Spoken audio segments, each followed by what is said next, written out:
And while usually our custom has been for me to offer a few words of Torah after we hear the actual words of Torah, tonight I'm flipping that over, flipping it on its head, because, well, I think you'll see. The words I'm talking about, I wanted to give you something about them before you just hear them out of the Torah. But for me, summertime is really about baseball, not about Torah. Baseball fans, some of us, Giants fans maybe? Giants? Your Giants actually, 2.5 games out, still have a pretty good chance of winning the division. Unfortunately, the wild card probably not going to be for them, right? I mean, this NL Central's too bad. If you're an Oakland fan, I'm really sorry. You've had a rough summer. I happen to be a New York Mets fan. And, Mets, go, let's go Mets. So, the thing is that the last time the Mets won the World Series, I was 6 months old. and I remember it very well.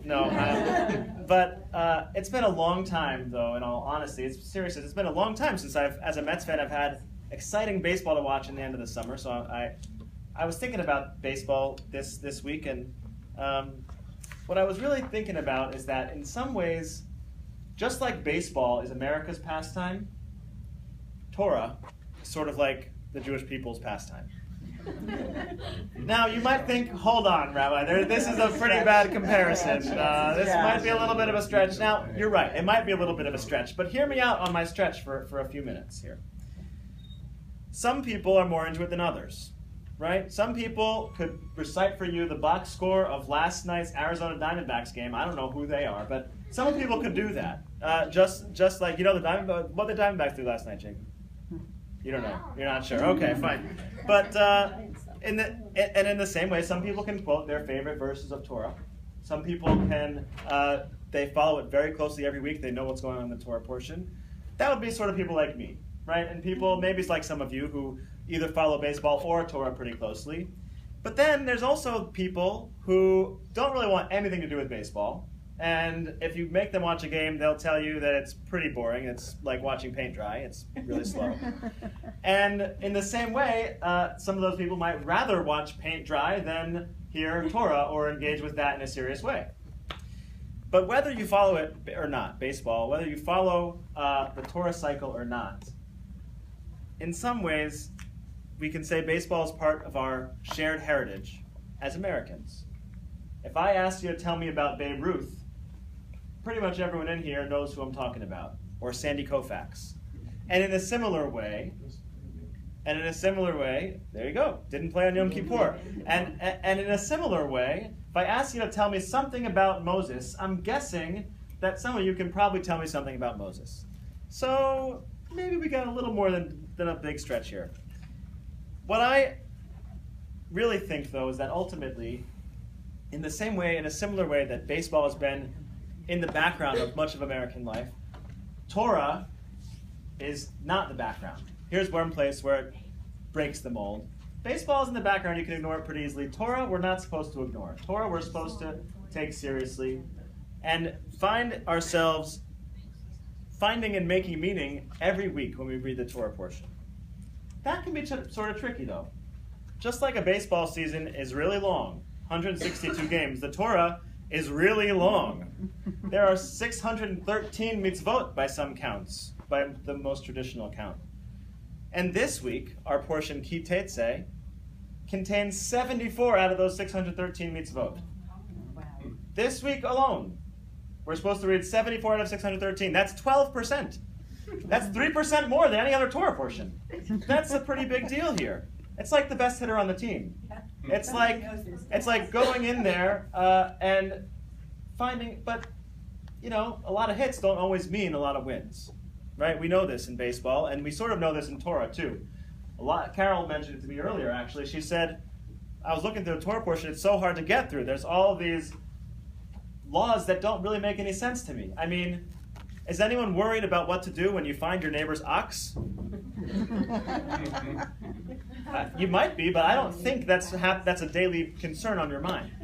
And what it comes down to, though, is that there's another similarity between baseball and Torah, which is that just as some players are so dynamic, they demand our attention, Those are the Babe Ruths and the Sandy Koufaxes, right? There are some mitzvot in the Torah, and in any given portion, there are parts of that portion that are so dynamic that they demand our attention. They grab our attention, and they do that in a very clear and specific way. Tonight, I'm thinking about a few of these mitzvot that do just that. That even amongst all 74 of them in the portion this week, the text makes sure to draw our focus on these. We're commanded not to subvert the rights of the stranger or the orphan, not to take advantage of the widow. We're warned that when we reap our fields and we forget something, a sheaf of wheat or something valuable back in the field, we better not collect it, because we leave that for the stranger, the widow, and the orphan. We're told that we don't harvest the corners of our fields, that we leave the corners for the stranger, the widow, and the orphan. This is the Torah's way of drawing our attention to this mitzvah, these mitzvot. It repeats these words, the stranger, the widow, and the orphan, because the Torah knows that it's got to do something to get our attention. It's got to do more than hit a ground ball at a second base and have a routine double play. It's got to do something to break up the monotony, to give us something that we can really catch on to. So the Torah does this with repetition. It also does this, and this is a bit unusual, by giving us a reason to fulfill these mitzvot.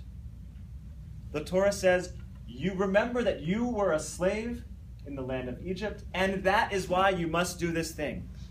Just as you were a slave, just as you were among the neediest in society, each and every one of us, so we are to remember that we have to take care of those least off in our society.